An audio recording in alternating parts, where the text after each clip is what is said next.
AITA for refusing to cancel my bachelorette party and saying our wedding savings is my fiancé's problem?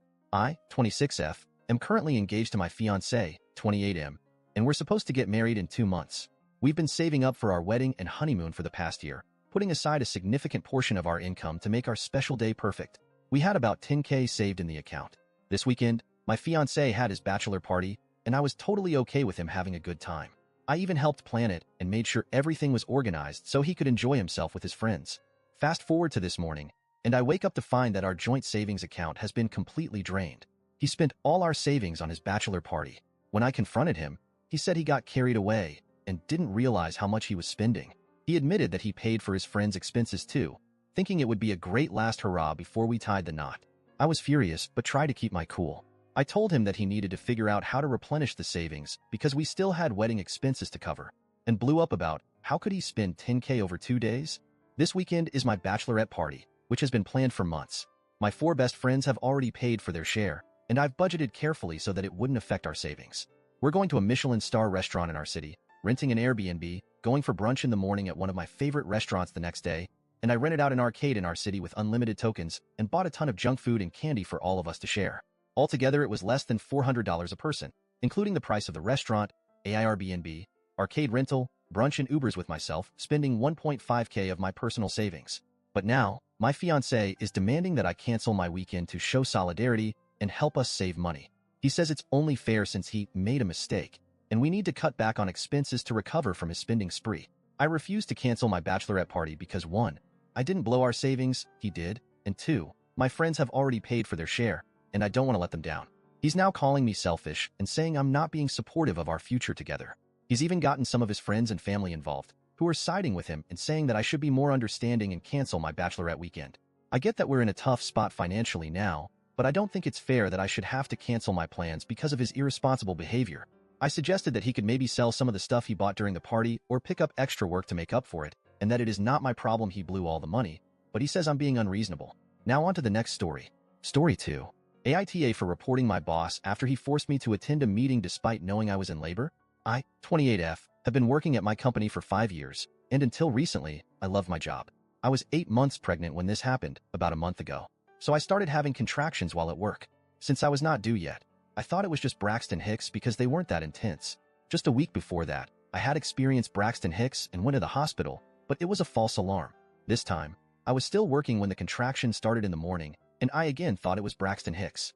I didn't want to cause a scene, so I tried to keep working.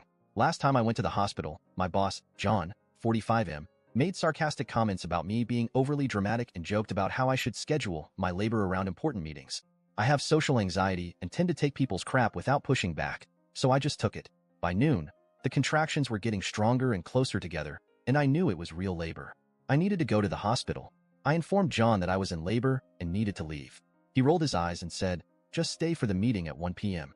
It's crucial, and we need you there." I was stunned. I reiterated that I was in active labor and needed to go to the hospital immediately. John snapped back, "It's just a meeting.